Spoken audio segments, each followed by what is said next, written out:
Prologue. Smoke and Diamonds.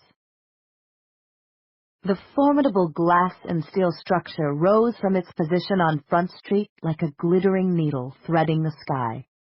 There were 57 floors to the Metropole, Manhattan's most expensive new downtown condominium tower. The topmost floor, the 57th, contained the most luxurious apartment of all, the Metropole Penthouse, a masterpiece of sleek black and white design. Too new to have gathered dust yet. Its bare marble floors reflected back the stars, visible through the enormous floor-to-ceiling windows. The window glass was perfectly translucent, providing such a complete illusion that there was nothing between the viewer and the view that it had been known to induce vertigo, even in those unafraid of heights.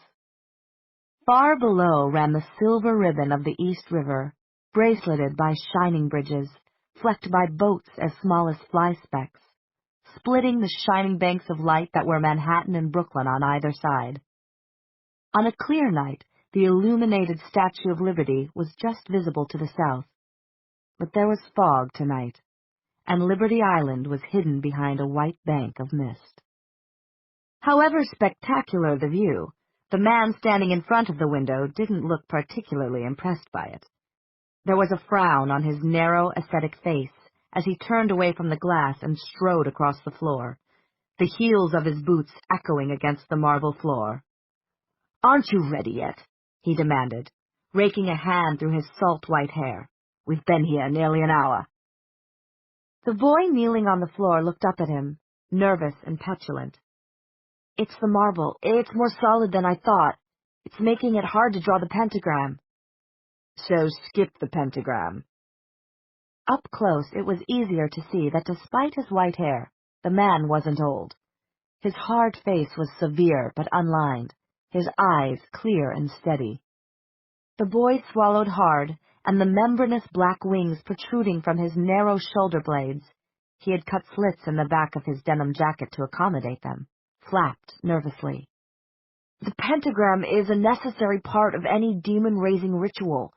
You know that, sir. Without it—" "We're not protected. I know that, young Elias. But get on with it. I've known warlocks who could raise a demon, chat him up, and dispatch him back to hell in the time it's taken you to draw half a 5-pointed star." The boy said nothing, only attacked the marble again, this time with renewed urgency. Sweat dripped from his forehead, and he pushed his hair back with a hand whose fingers were connected with delicate web-like membranes. "Done," he said at last, sitting back on his heels with a gasp. "It's done." "Good." The man sounded pleased. "Let's get started." "My money?" "I told you. You'll get your money after I talk to Agramon, not before."